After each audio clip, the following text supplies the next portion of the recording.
বিশ্বনবী দুনিয়া থেকে যখন বিদায় নেবেন, প্রচন্ড অসুস্থ হয়ে পড়লেন। বিশ্বনবী দুইজন সাহাবীর কাঁধে ভর দিয়ে মসজিদে নববীর দিকে গেলেন। সেখানে যে বিশ্বনবী বললেন, বক্তব্যের এক পর্বে তিনি বললেন, এই পৃথিবীতে আল্লাহ পাক রব্বুল আলামিন একজন মানুষকে জাগতিক সমস্ত সম্পদ দিতে চেয়েছিলেন।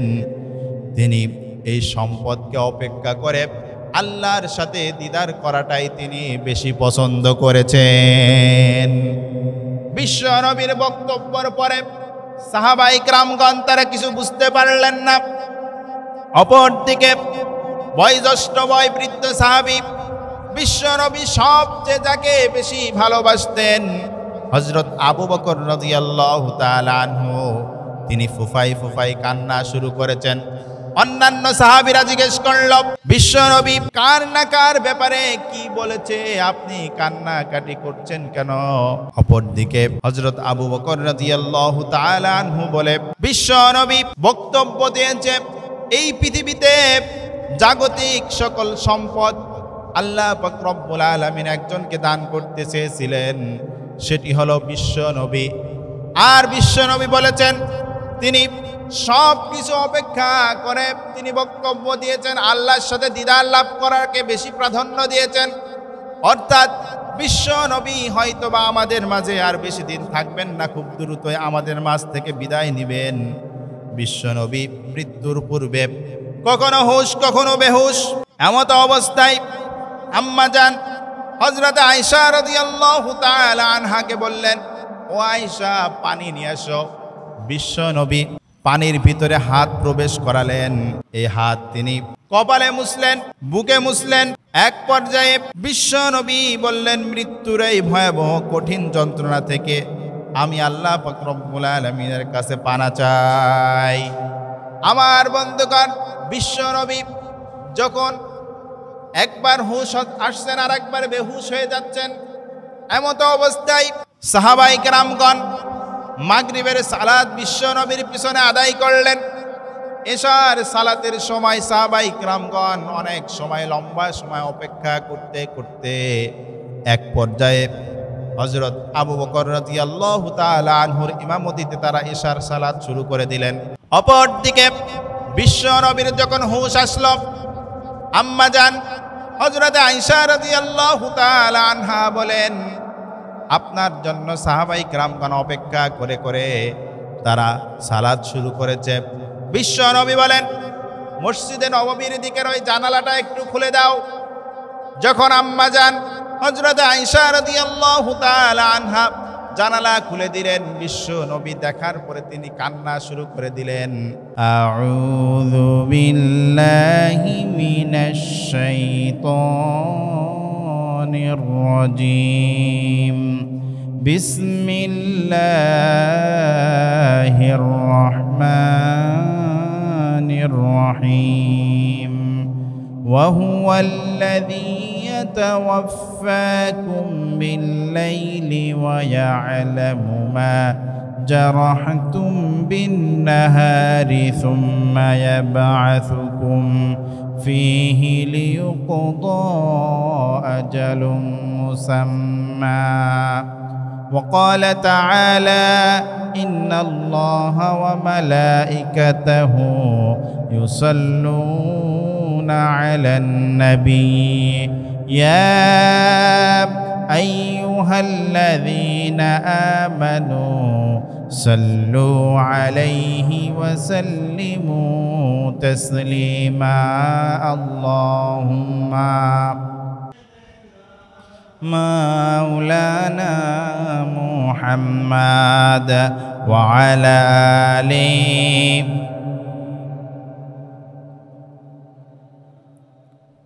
সম্মানিত উপস্থিতি, সম্মানিত হাজিরিন, যে আল্লাহ সুবহানাহু ওয়া তাআলা অত্যন্ত ভালোবেসে দুনিয়ার শত কর্মব্যস্ততা থেকে বিরত রেখে আল্লাহ পাক রব্বুল আলামিনের ঘরে মসজিদে আমাদেরকে আসার সুযোগ করে দিলেন, সেই মহান সৃষ্টিকর্তার দরবারে আমরা সকলে হৃদয় উজাড় করে শুকরিয়া জ্ঞাপন করি। সকলে বলুন আলহামদুলিল্লাহ। সম্মানিত উপস্থিতি, আমি মহাগ্রন্থ কোরআনুল কারীমের একটি আয়াতে কারিমা তেলাওয়াত করেছি। আল্লাহ পাক রব্বুল আলামিন যে আয়াতের মাধ্যমে গোটা পৃথিবীর মানুষকে মেসেজ দিচ্ছেন যে সকলকেই মৃত্যুবরণ করতে হবে। আর এই মৃত্যু হলো খুব ভয়াবহ, খুব কঠিন যন্ত্রণাদায়ক একটি ব্যাধি। এই মৃত্যু নামক এই রোগটি যার কাছে চলে আসবে তার আর বাঁচার কোনো উপায় নাই, ঠিক কি না?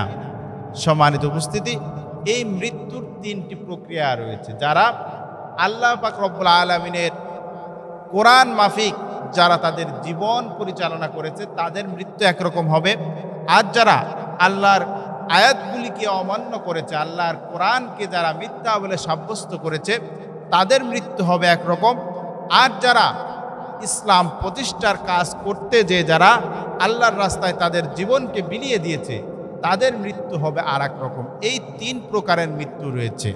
সম্মানিত উপস্থিতি, প্রথমত আমরা প্রতি রাতে মৃত্যুর কোলে ঢুলে পড়ি, ঠিক কিনা? প্রতি রাতে আমরা মৃত্যুবরণ করি। আবার আল্লাহ পাক রব্বুল আলামিন আমাদেরকে এই মৃত্যু থেকে জীবিত করেন। আল্লাহ পাক রব্বুল আলামিন মহাগ্রন্থ কুরআনুল কারীমের 6 নম্বর সূরা আনআমের 60 নম্বর আয়াতের ভিতরে চমৎকার করে ঘোষণা করে দিলেন, ওয়া হুয়াল্লাযী ইয়াতাওয়াফফাকুম বিল-লাইলি ওয়া ইয়া'লামু মা জারাহতুম বিন-নাহার সুম্মা ইয়াব'আসুকুম ফীহি লিইউকদা আজালুম মুসাম্মা। আল্লাহ পাক রব্বুল আলামিন বলেন, আমি আল্লাহ পাক রব্বুল আলামিন রাত্রিকালে তোমাদেরকে মৃত্যু ঘটাই, দিনের বেলায় আবার তোমাদেরকে আমি আল্লাহ পাক রব্বুল আলামিন জাগ্রত করি। আর দিনের বেলায় তোমরা যা যা কিছু করো না কেন সব কিছুর খবর আমি আল্লাহ পাক রব্বুল আলামিন রাখি, ঠিক কি না? সব কিছু জানেন কে?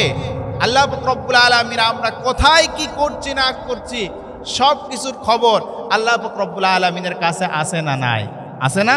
সব কিছু আল্লাহ পাক রব্বুল আলামিন ফেরেশতাদের মাধ্যমে লিপিবদ্ধ করে রাখছেন। সম্মানিত উপস্থিতি, আমরা যে প্রত্যেক রাতে ঘুমাতে যাই, এই ঘুমাতে যাওয়ার ঘুমের পূর্বে একটি দোয়া আছে। এই দোয়ার মধ্য দিয়েই আমরা কিন্তু বলি যে আল্লাহ, আমরা কি করলাম? মৃত্যুবরণ করলাম, আবার তুমি আমাদেরকে জীবিত করে দিও।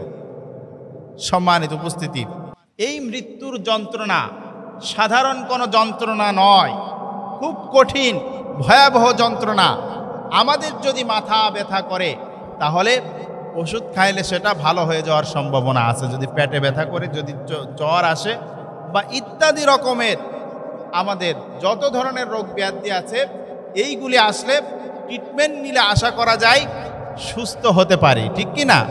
কিন্তু মৃত্যু নামক এই ব্যাধিটা যখনই আমাদের কাছে চলে আসবে তখন আর বাঁচার কোনো সুযোগ থাকবে না, ঠিক কি না?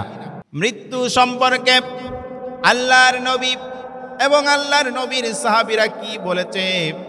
বিশ্ব নবীর সাহাবী হযরত আনাস বিন মালিক রাদিয়াল্লাহু তাআলা আনহু বলেন, পৃথিবীর কোন জীবিত মানুষকে যদি তরবারি দিয়ে 1000 পিস করে ফেলা হয়, জীবিত মানুষকে যদি এইভাবে পিস পিস করে ফেলা হয়, তাহলে ওই মানুষটি যেই পরিমাণ কষ্ট অনুভব করে, যেই পরিমাণ যন্ত্রণা অনুভব করে, তার চাইতেও আরো বেশি কঠিন যন্ত্রণা হলো মৃত্যুর যন্ত্রণা।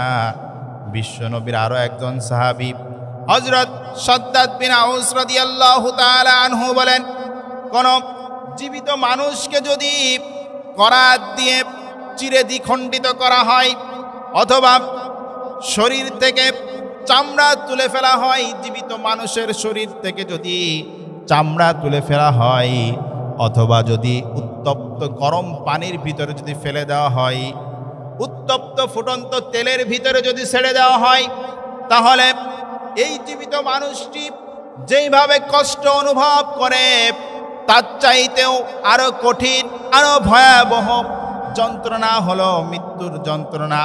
হযরত আমর ইবনুল আস রাদিয়াল্লাহু তাআলা আনহু তিনি যখন মৃত্যু শয্যায়, তার ছেলে আব্দুল্লাহ ইবনে আমর ইবনুল আস রাদিয়াল্লাহু তাআলা আনহু তার কাছে প্রশ্ন করলেন, ও আমার পিতা, আপনি তো মৃত্যু ব্যক্তির কাছে যে বলতেন, মৃত্যু শয্যায় যে মানুষগুলি হয়ে যায় তারা যদি আমাদেরকে একটু মৃত্যুর যন্ত্রণা সম্পর্কে বলতো তাহলে আমরা প্রিপারেশন নিতে পারতাম। তিনি তার পিতাকে জিজ্ঞেস করলেন, ও পিতা, মৃত্যুর যন্ত্রণা কেমন? তার পিতা বলল, আমার কাছে মনে হচ্ছে 7 তবক আসমান আমার মাথার উপরে চাপিয়ে দেওয়া হয়েছে। তিনি বললেন, আমার কাছে মনে হচ্ছে 7 তবক আসমান আর জমিনের মাঝে ফেলে আমাকে পিষে ফেলা হচ্ছে। আমার কাছে এত বেশি কষ্ট অনুভব হচ্ছে। বিশ্বনবীর সাহাবী হযরতে ওমর রাদিয়াল্লাহু তাআলা আনহু, তিনি একজন সাহাবীর কাছে প্রশ্ন করলেন, মৃত্যুর যন্ত্রণা কেমন হবে? তিনি বললেন, মৃত্যুর যন্ত্রণা খুব ভয়াবহ যন্ত্রণা। যেমনি ভাবে জীবিত কোনো মানুষের পেটের ভিতরে যদি কাঁটাযুক্ত কোনো গাছ প্রবেশ করাই দেওয়া হয়, আর একজন শক্তিশালী মানুষ যদি এই গাছটি টেনে হিঁচড়ে বের করে, তাহলে যেমনি ভাবে ওই মানুষের প্রতিটা শিরায় শিরায় যেমনি ভাবে কষ্ট অনুভব হয়, তার চাইতে আরো বেশি মারাত্মক, আরো বেশি কঠিন যন্ত্রণা হলো মৃত্যুর যন্ত্রণা। আমার বন্ধুগণ, শুধু তাই নয়, আল্লাহর নবী হযরত মুসা আলাইহিস সালাতু ওয়াস সালামের রূহটা যখন কবজ করা হলো, তার রূহটাকে আল্লাহর দরবারে নিয়ে আসা হলো, সেখানে হাজির করা হলো। তার রূহটাকে প্রশ্ন করা হলো, মৃত্যুর যন্ত্রণা কেমন? হযরত মুসা আলাইহিস সালাতু ওয়াস সালামের রূহ থেকে জবাব আসলো, যদি জীবিত কোনো পাখিকে পুড়িয়ে যদি কয়লা করে ফেলা হয় তাহলে যেমন কষ্ট হয়। অন্য রায়াতে এসেছে, যদি জীবিত ছাগলের শরীর থেকে চামড়া তুলে ফেলা হয়, কসাই যেমনি ভাবে ছাগলের শরীর থেকে চামড়া টেনে হিঁচড়ে বের করে, এমন ভাবে যদি চামড়া তুলে ফেলা হয়, যেমন কষ্ট অনুভব করে, তার চাইতে আরো বেশি কঠিন যন্ত্রণা হলো এই মৃত্যুর যন্ত্রণা। আমার বন্ধুগণ, হযরত ইব্রাহিম আলাইহিস সালাতু ওয়াস সালাম মালাকুল মাউতকে প্রশ্ন করে, যারা নাফরমান, যারা আল্লাহর কোরআনের আইনকে অমান্য করেছে, তাদের মৃত্যুকালীন সময়টা কেমন হয়? তুমি তাদের সামনে কি রূপ ধরে যাও, আমাকে একটু দেখাও। মালাকুল মাউত হযরত ইব্রাহিম আলাইহিস সালাতু ওয়াস সালামকে বলে, আপনি আমার এই রূপ দেখতে পারবেন না। তারপরেও হযরত ইব্রাহিম আলাইহিস সালাতু ওয়াস সালাম অনেক রিকোয়েস্ট করলেন, আমাকে একটু দেখাও, আমাকে বড় দেখতে ইচ্ছে করছে। মালাকুল মাউত অত্যন্ত নোংরা ময়লা পোশাক পরিধান করলেন, তার চেহারাটা ময়লা যুক্ত হয়ে গেল, তার শরীর থেকে দুর্গন্ধ বের হওয়া শুরু হলো এবং তার নাক এবং মুখ দিয়ে আগুনের লেলিহান শেখা বের হওয়া শুরু হলো। খুব ভয়ঙ্কর চেহারা উপনীত হয়ে গেল মালাকুল মাউত। এই দৃশ্য যখন হযরত ইব্রাহিম আলাইহিস সালাতু ওয়াস সালাম দেখলেন, হযরত ইব্রাহিম আলাইহিস সালাতু ওয়াস সালাম দেখার পরে তিনার হুশ বেহুশ হয়ে গেলেন। হযরত ইব্রাহিম আলাইহিস সালাতু ওয়াস সালামের হুশ আসার পরে তিনি বললেন, যারা নাফরমান, যারা বেঈমান, তারা যদি এই জাতীয় মানুষের রূহ কবজ করার এই দৃশ্য দেখতো, তাহলে আমার মনে হয় তারা কখনো গুনাহের দিকে যেত না, তারা কখনো গুনার সাথে সম্পৃক্ত হতো না।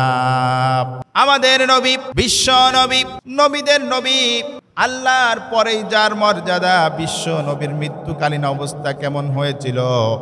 বিশ্ব নবী দুনিয়া থেকে যখন বিদায় নেবেন, প্রচন্ড অসুস্থ হয়ে পড়লেন। বিশ্ব নবী 2 জন সাহাবীর কাঁধে ভর দিয়ে মসজিদে নববীর দিকে গেলেন। সেখানে যে বিশ্ব নবী বললেন, বক্তব্যের এক পর্বে তিনি বললেন, এই পৃথিবীতে আল্লাহ পাক রব্বুল আলামিন একজন মানুষকে জাগতিক সমস্ত সম্পদ দিতে চেয়েছিলেন।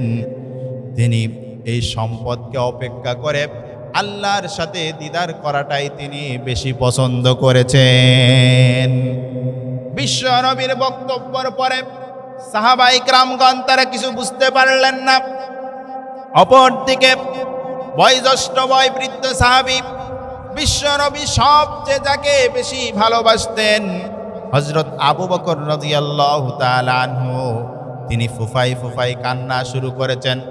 অন্যান্য সাহাবীরা জিজ্ঞেস করল, বিশ্বনবী কার না কার ব্যাপারে কি বলেছে, আপনি কান্নাকাটি করছেন কেন? অপরদিকে হযরত আবু বকর রাদিয়াল্লাহু তাআলা আনহু বলে, বিশ্বনবী বক্তব্য দিয়েছে এই পৃথিবীতে জাগতিক সকল সম্পদ আল্লাহ পাক রব্বুল আলামিন একজনকে দান করতে চেয়েছিলেন, সেটি হলো বিশ্বনবী।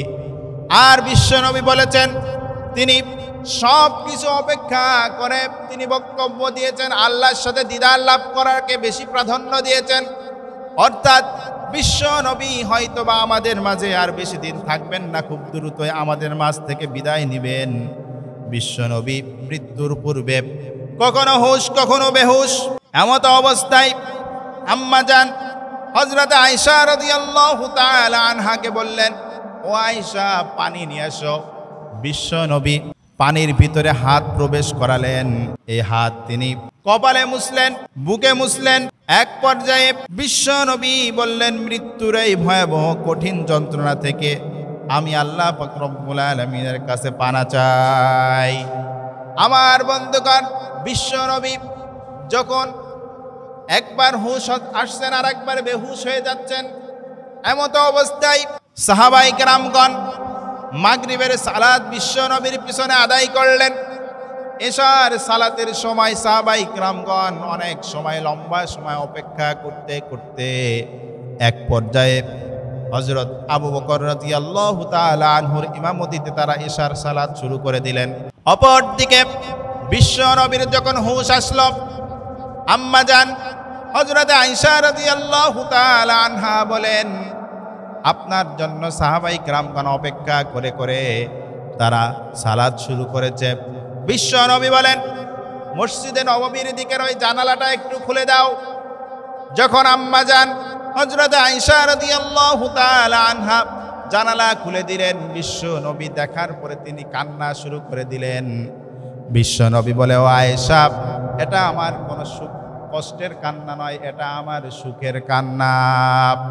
যে ইসলামের জন্য আমি এত কষ্ট করেছি, যেই সালাত প্রতিষ্ঠার জন্য আমি এত কষ্ট করেছি, আমি সালাতে দাঁড়ানোর পরে কাফির মুশরিকরা তারা উঠের নাড়ি ভুড়ি আমার উপরে চাপিয়ে দিয়েছে, যেই সালাত প্রতিষ্ঠার জন্য উহুদের ময়দানে তান তান মুবারক শহীদ হয়েছে, এত কষ্ট করেছি। আজকে আমি যখন দেখতে পেরেছি আমার সাহাবীরা তারা কাতারবদ্ধ হয়ে তারা সালাত আদায় করছে, আমার কাছে বড্ড ভালো লেগেছে। আমার মৃত্যুর পরেও তারা যেন এইভাবেই সালাত আদায় করতে থাকে। আমার বন্ধুগণ, এই মৃত্যুর যন্ত্রণার তিনটি প্রক্রিয়া রয়েছে। কয়টি? তিনটি প্রক্রিয়া রয়েছে। এক নম্বর হলো ইমানদার, যারা আল্লাহ পাক রব্বুল আলামিনের আইনকে মেনেছে, কোরআনের আইন অনুযায়ী জীবন সমাজ রাষ্ট্র পরিচালনা করেছে। দুই হলো নাফরমান, যারা পাপিষ্ঠ বেঈমান, আল্লাহর কোরআনের বিরোধিতা করেছে, আল্লাহর কোরআনের বিরুদ্ধে তারা আইন পাশ করেছে, তাদের মৃত্যু হবে একরকম। আর তিন নম্বর হলো শাহাদাতের মৃত্যু। সবচেয়ে শ্রেষ্ঠ মৃত্যু হলো শাহাদাতের মৃত্যু। শহীদদের মৃত্যুকালীন সময়টা কেমন হবে? বিশ্বনবী বলেন, মা ইয়াজিদুশ শাহীদু মিন মাসসিল কতলি ইল্লা কামা ইয়াজিদু মিন মাসসিল কুরসা। বিশ্বনবী বলেন, তোমাদের কারো হাতে যদি চিমটি কাটা হয় তাহলে যেমনি ভাবে ব্যথা অনুভব হয়, যারা শাহাদাতের মৃত্যু বরণ করে তারা তার চাইতেও কম কষ্ট অনুভব করে। সবচেয়ে বড় সৌভাগ্যের বিষয় হলো শাহাদাতের মৃত্যু। বিশ্বনবী সাহাবীরা শাহাদাতের জন্য তারা কম্পিটিশন করত, তারা প্রতিযোগিতা করত। হযরত ওমর রাদিয়াল্লাহু তাআলা আনহু তিনি আল্লাহর দরবারে হাত তুললেই আল্লাহর দরবারে তিনি দোয়া করতেন, আল্লাহুম্মা রযুকনি শাহাদাতান ফি সাবিলিক ওয়াজআল মাউতি ফি বালাদি রাসূলিক। তিনি দোয়া করতেন, ওগো আল্লাহ, তোমার বান্দা এই ওমরের মৃত্যু তুমি বিশ্ব নবীর শহরেই দিও, আর মৃত্যুর সময় শাহাদাতের মৃত্যু নসিব করো। শাহাদাতের মৃত্যুর মর্যাদা কেমন হবে? কিয়ামতের ময়দানে আমরা সকলে বিবস্ত্র অবস্থায় উঠব, আর শহীদরা কি অবস্থায় উঠবে? তারা তাদের ক্ষত স্থানগুলি নিয়ে, ক্ষত চিহ্নগুলি নিয়ে তারা আল্লাহর দরবারে উঠবে। বুখারীর বর্ণনায় হাদিস এসেছে, শহীদরা তাদের ক্ষত চিহ্নগুলি নিয়ে আল্লাহর দরবারে উঠবেন। আল্লাহ পাক রব্বুল আলামিন তাদেরকে দেখার পরে বলবেন, তোমরা কারা? তোমাদের শরীর থেকে তাজা রক্ত বের হচ্ছে, গরম রক্ত বের হচ্ছে। তোমরা কারা? তোমাদের কারোর শরীরে দেখছি হাত নাই, কারোর শরীরে দেখছি পা নাই, কারোর শরীর থেকে দেখছি মাথা মস্তক বিচ্ছিন্ন হয়ে গেছে। তোমরা আবার কারা? তখন তারা জবাব দিবে, ওগো আল্লাহ, তোমার ইসলাম প্রতিষ্ঠার জন্য কোরআনের পথে চলার কারণে আমাদের উপরে এত বাধা এসেছিল, আমাদের উপরে এত জুলুম নির্যাতনের স্টিম রোলার চালানো হয়েছিল, তারপরেও আমরা কোনোভাবে ইসলাম থেকে, কোরআন থেকে আমরা বিন্দু পরিমাণ দূরে সরে যাই নাই। হযরত হানজালা রাদিয়াল্লাহু তাআলা আনহু, তিনি বিয়ে করেছেন, বাসর করে নতুন স্ত্রীর কাছে গিয়েছেন। এমন সময় খবর আসলো উহুদের ময়দানে বিশ্ব নবী শহীদ হয়ে গিয়েছেন। হযরত হানজালা রাদিয়াল্লাহু তাআলা আনহু আর তিনি অপেক্ষা করলেন না, সাথে সাথে বের হয়ে গেলেন। এক পর্যায়ে হযরত হানজালা রাদিয়াল্লাহু তাআলা আনহু শাহাদাত বরণ করলেন। এই খবর যখন তার স্ত্রী পেল, সাথে সাথে চলে আসলো। আসার পরে বিশ্ব নবীকে বলে, ইয়া রাসূলুল্লাহ, ইয়া হাবিবুল্লাহ, আমার স্বামীর উপরে গোসল ফরজ ছিল। বিশ্ব নবী বললেন, শোনো, হানজালার গোসল দুনিয়ার কোনো সাধারণ পানি দিয়ে হয় নাই।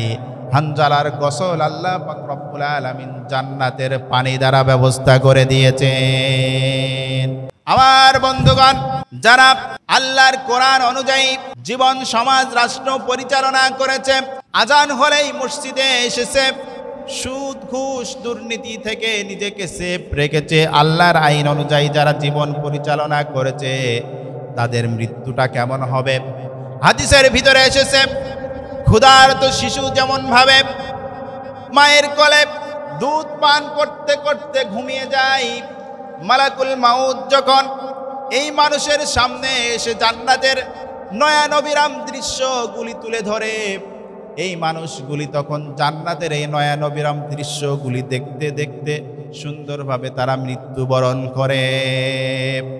আল্লাহ পাক রব্বুল আলামিন চমৎকার করে মহাগ্রন্থ কুরআনুল কারীমের ভিতরে জানিয়ে দিলেন, যারা আমার বিধানগুলি মেনে চলেছে, তাদের মৃত্যুর পূর্বে ফেরেশতারা এসে সালাম দিতে থাকে।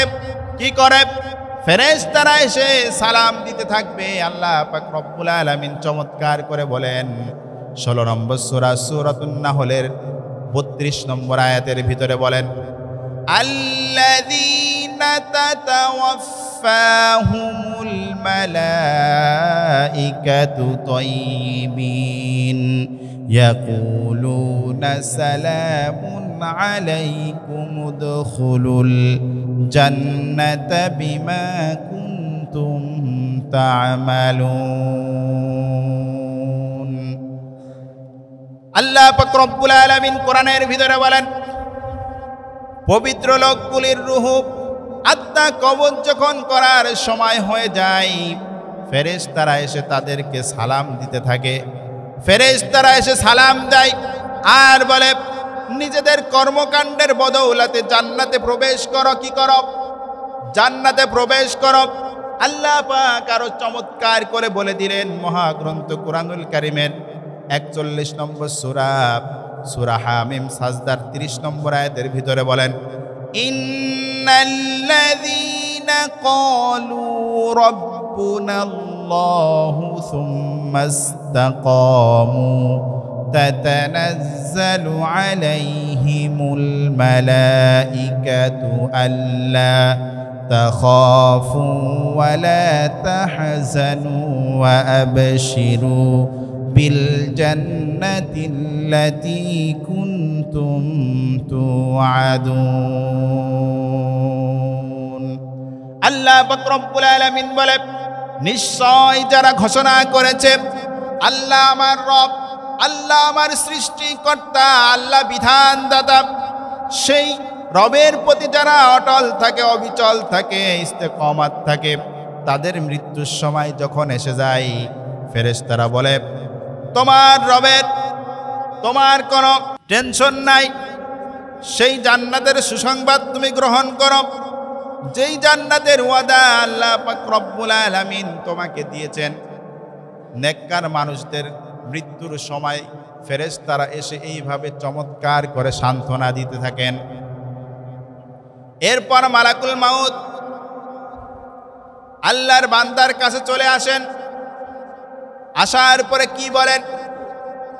হাদিসের ভিতরে এসেছে, ইয়া আইয়ুহান নাফসু তাইয়্যিবা উখরুজ ইলা মাগফিরাতিম মিনাল্লাহি ওয়া রিদওয়ান।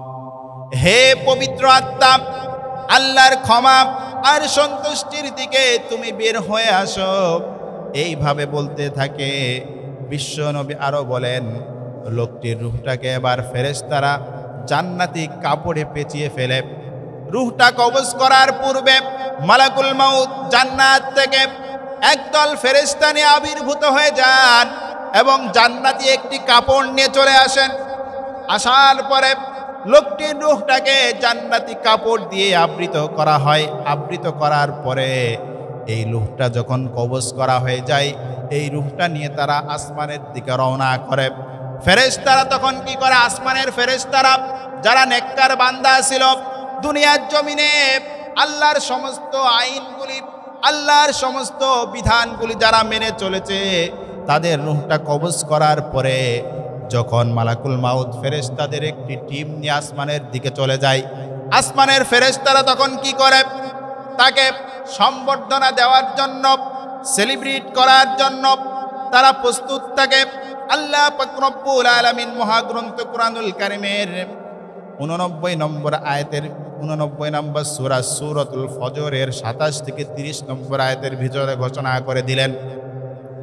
আল্লাহ পাক রব্বুল আলামিন বলেন, ইয়া আইয়াতুহান নাফসুল মুতমাইন্নাহ ইরজিই ইলা রাব্বিকি রাদিয়াতাম মারদিয়াহ ফাদখুলি ফি ইবাদি ওয়াদখুলি জান্নাতি। হে প্রশান্ত আত্মা, তোমার রবের ক্ষমা আর সন্তুষ্টির দিকে তুমি আসো। আল্লাহ নেককার বান্দাদের মাঝে তুমি শামিল হয়ে যাও এবং প্রবেশ করো আমার জান্নাতে। যারা নেককার, যারা আল্লাহর জমিনে আল্লাহর সমস্ত বিধানগুলি যারা মেনে চলেছে, তাদের রূহটা কবজ করা হয় এত সুন্দরভাবে। আর যারা নাফরমান, যারা আল্লাহর বিধানকে মানি নাই, আজান হলে মসজিদে আসে নাই, তার সারাটা জীবন সুদ, ঘুষ, দুর্নীতি এই জাতীয় কাজের সাথে যারা জড়িত ছিল, তাদের মৃত্যুকালীন সময়টা কেমন হবে? বিশ্ব নবী বলছেন যে যারা পাপিষ্ঠ, যারা আল্লাহর বিধান অনুযায়ী চলি নাই, তাদের মৃত্যুকালীন সময় মালাকুল মাউত তিনি একদল ফেরেশতা নিয়ে তিনি চলে আসেন। আসার পরে কি বলেন? হায়াতুহান নাফসুল খাবিসা উখরুজ ইলা সিখাতিম মিনাল্লাহি ওয়া গাদাব। হে অপবিত্র আত্মা, হে আল্লাহর নাফরমান বান্দা, আল্লাহর অসন্তুষ্টি আর গজবের উদ্দেশ্যে তোমার রূহটা বের হয়ে আসুক। বিশ্ব নবী আরো বলেন, ফাতাফাররাকা ফি জাসাদি, ওই ব্যক্তির শরীরটা ক্ষত বিক্ষত হয়ে যাবে, চূর্ণ বিচূর্ণ হয়ে যাওয়ার মতো উপক্রম হয়ে যাবে। এভাবে মালাকুল মাউত কষ্ট দিয়ে দিয়ে, যন্ত্রণা দিয়ে দিয়ে লোকটার রূহটা বের করবেন। আল্লাহ পাক রব্বুল আলামিন বলেন, যখন একজন মানুষ মৃত্যুর মুখোমুখি হয়ে যায়, তোমরা তখন কি করো? ওই মানুষটির চতুর্দিকে তোমরা ঘিরে বসে থাকো, কেউ তাকে পানি খাও, কেউ তাকে মিষ্টি খাও, কেউ তাকে ফলের রস খাও, ঠিক কিনা? আল্লাহ পাক রব্বুল আলামিন বলেন, তোমরা মনে করো তোমরাই তার সব চাইতে বেশি কাছে, কিন্তু নয়। আল্লাহ পাক রব্বুল আলামিন মহাগ্রন্থ কুরআনুল কারীমের 56 নম্বর সূরা সূরাতুল ওয়াকিয়ার 83 থেকে 87 নম্বর আয়াতের ভিতরে চমৎকার করে বলে দিলেন, ফালাউলা ইযা বালাগাতিল হুলকুম ওয়া আনতুম হিনা ইযিন তানজুরুন ওয়া নাহনু আকরাবু ইলাইহি মিনকুম ওয়ালাকিন লা তুবসিরুন। আল্লাহ পাক রব্বুল আলামিন বলেন, কখনোই নয়। মানুষের প্রাণ যখন একেবারে কণ্ঠনালী পর্যন্ত পৌঁছে যায়, তোমরা তার চারিপাশে তোমরা ঘিরে থাকো, তোমরা মনে করো তোমরাই তার একেবারেই কাছে, তোমাদের চাইতেও আমি তার আরো কাছে থাকি। যেই লোকটি দুনিয়া থেকে বিদায় হচ্ছে, সেই লোকটি যখন বুঝতে পারে আমাকে আর কেউ বাঁচাতে পারবে না, তখন তার অবস্থা কেমন হবে আল্লাহ পাক রব্বুল আলামিন চমৎকার করে জানিয়ে দিলেন। 75 নম্বর সূরা সূরাতুল কিয়ামা এর 26 নম্বর আয়াতে চমৎকার করে জানিয়ে দিলেন, কাল্লা ইযা বালাগাতিত তারাকিয়া ওয়া যান্না আন্নাহুল ফিরাক ওয়ালতাফাতিস সাকু বিসাক। যখন প্রাণ কণ্ঠনালীতে উপনীত হবে, তখন তাকে বলা হবে, পৃথিবীতে তোমাকে এত বছর হায়াত দেওয়া হয়েছিল, এই সময়টা তুমি কিভাবে কাটিয়েছ? অমকের পিছনে সময় কাটিয়েছ, অমক দরবারে যে সময় কাটিয়েছ, তোমার সেই নেতা, তোমার সেই এমপি, মন্ত্রী, প্রধানমন্ত্রী, তোমার সেই পীর দরবেশ, যার পিছনে সময় কাটিয়েছ, যার পিছনে স্লোগান দিয়েছ, তাকে ডেকে আনো। তোমাকে আজ এই মৃত্যুর হাত থেকে কে তোমাকে বাঁচাতে পারবে? কে তোমাকে ঝাড়ফুঁক করে তোমার ব্যাপারে সুপারিশ করতে পারবে? মৃত্যুর পূর্বে তাকে বলা হবে, নাফরমান বান্দার মৃত্যু কেমন হবে? যারা আল্লাহর কোরআনের বিরোধিতা করেছে, বিশ্ব নবী বলেন, ওই লোকটিকে তখন বলা হবে, যেই নেতার পিছনে তোমার সময় তুমি ব্যয় করেছ, যেই পীরের পিছনে তোমার মূল্যবান সময় তুমি ব্যয় করেছ, তাদেরকে ডেকে আনো, দেখি কে তোমাকে এই মৃত্যুর হাত থেকে বাঁচাতে পারবে। লোকটি তখন বুঝতে পারবে আমাকে এই মৃত্যুর হাত থেকে কেউ বাঁচাতে পারবে না। পারবে? কেউ সেদিন মৃত্যুর হাত থেকে বাঁচাতে পারবে না। আল্লাহ পাক রব্বুল আলামিন চমৎকার করে বলেন, ওয়াযান্না আন্নাহুল ফিরাক ওয়ালতাফাতিস সাকু বিসাক। ওই ব্যক্তি যখন বুঝতে পারবে যে মৃত্যুর হাত থেকে আমাকে আর কেউ বাঁচাতে পারবে না, সে দুনিয়া থেকে বিদায় নেওয়ার সময় সে তার উভয় পায়ের গোছা একত্রিত করে ফেলবে, ঠিক কিনা? আপনারা দেখেন নাই, মৃত্যুর পূর্বে দুই পায়ের গোছা কেমনি ভাবে একত্রিত হয়ে যায়। আল্লাহ পাক রব্বুল আলামিন বলেন, এবার জাহান্নামের ফেরেশতারা নাফরমানের রূহটা কি করবে? আসমানের দিকে যখন নিয়ে যাবে, নিয়ে যাওয়ার সময় আসমানের ফেরেশতারা জিজ্ঞেস করবে, এই রূহটা কার? তখন বলবে, অমক এলাকার অমক নাফরমান ব্যক্তির রূহ। বিশ্ব নবী বলে, মালাকুল মাউত এই নাফরমান ব্যক্তির রূহটা নিয়ে চলে যাবে। তখন তাদেরকে আসমানের দরজা খোলা হবে না। আকাশের ফেরেশতারা বলতে থাকবে, আকাশের দরজা তার জন্য খোলা হবে না। আল্লাহ পাক রব্বুল আলামিন মহাগ্রন্থ কুরআনুল কারীমের 7 নম্বর সূরা সূরা আল আরাফের 40 নম্বর আয়াতের ভিতরে চমৎকার করে ঘোষণা করে দিলেন, ইন্নাল্লাযীনা কাযযাবু বিআয়াতিনা ওয়াস্তাকবারু আনহা লা তুফাত্তাহু লাহুম আবওয়াবুস সামা ওয়া লা ইয়াদখুলুন ইয়াদখুলুনাল জান্নাতা হাত্তা ইয়ালিজাল জামালু ফি সাম্মিল খিয়াত। আল্লাহ পাক রব্বুল আলামিন বলে দিচ্ছেন, নিশ্চিতভাবে জেনে রেখো, যারা আমার আয়াতকে যারা অস্বীকার করেছে, মিথ্যা সাব্যস্ত করেছে এবং এর বিরুদ্ধে বিদ্রোহ করেছে, তাদের জন্য আকাশের দরজা খোলা হবে না। তাদের জান্নাতে প্রবেশ করাটা এতটাই কঠিন হয়ে যাবে যেমনিভাবে সূচের ছিদ্র দিয়ে উট প্রবেশ করা অসম্ভব। যেমনিভাবে সূচের ছিদ্র দিয়ে উট প্রবেশ করা অসম্ভব, তাদেরকে জান্নাতে প্রবেশ করা এতটাই অসম্ভব হয়ে যাবে। সম্মানিত উপস্থিতি, আল্লাহ পাক রব্বুল আলামিন বলছে যে মৃত্যুর যন্ত্রণা এত বেশি কঠিন ভয়াবহ হবে। এজন্য আল্লাহ পাক রব্বুল আলামিন আমাদেরকে যে সময় দিয়েছে, যে হায়াত দিয়েছে, আমাদেরকে আল্লাহর প্রত্যেকটি বিধান, প্রত্যেকটি আইন অনুযায়ী আমাদেরকে চলতে হবে। সম্মানিত উপস্থিতি, একটি বিষয়, একটি ঘটনা, আমরা যারা অভিভাবক আছে, আমরা যারা পিতা আছি, আমাদেরকে সচেতন থাকতে হবে। গত সপ্তাহে আমাদের দেশে একটি ঘটনা ঘটে গিয়েছে। ভোলা জেলাতে একজন সন্তান, সে তার পিতাকে হত্যা করে সে জানাজায় দাঁড়িয়ে সে বলছে যে আমার পিতার হত্যার বিচার আমি চাই। যিনি ছিলেন বাংলাদেশের একজন প্রখ্যাত আলেম মুহাদ্দিস আমিনুল ইসলাম নোমানী, ভোলা জেলাতে তার বাড়ি। এই ছেলেটি পরবর্তীতে যখন এই বিষয়টা ভাইরাল হলো, তখন দেখা গেল এই ছেলেটি সে মোবাইলে আসক্ত ছিল, বিভিন্ন গেমের সাথে তার সম্পর্ক ছিল, পাবজি, ফ্রি ফায়ার, এই জাতীয় বিভিন্ন গেম। এইটা এমন একটি গেম, এইগুলি নেশার চাইতে আরও বেশি ভয়াবহ। এই ছেলেটি যখন এই গেমে আসক্ত হয়ে যায়, এক পর্যায়ে পিতা বাধা দিতে থাকে।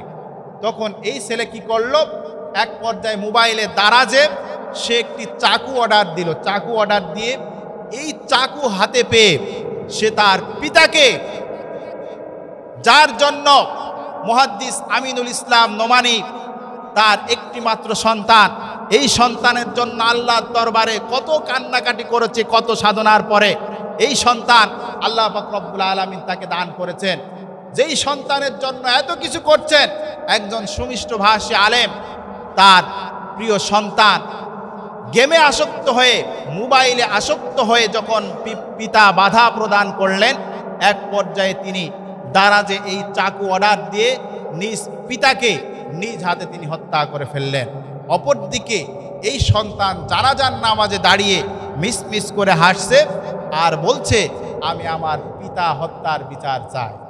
সম্মানিত উপস্থিতি, সম্মানিত অভিভাবকবৃন্দ, আপনার সন্তানদেরকে লক্ষ্য করতে হবে। প্রত্যেকটি সময় আপনি খেয়াল করবেন আপনার সন্তান আসলে কি করছে, কিভাবে সময় কাটাচ্ছে, যখন স্কুলে যাচ্ছে, কলেজে যাচ্ছে, বিশ্ববিদ্যালয়ে যাচ্ছে, বাইরে যাচ্ছে, সময়টা কিভাবে কাটছে, আপনি সতর্কতার সাথে লক্ষ্য করবেন। আমি আমার সংক্ষিপ্ত আলোচনা এখানে শেষ করছি। ওয়া আখিরি দাওয়ানা আনিল হামদুলিল্লাহি রাব্বিল আলামিন।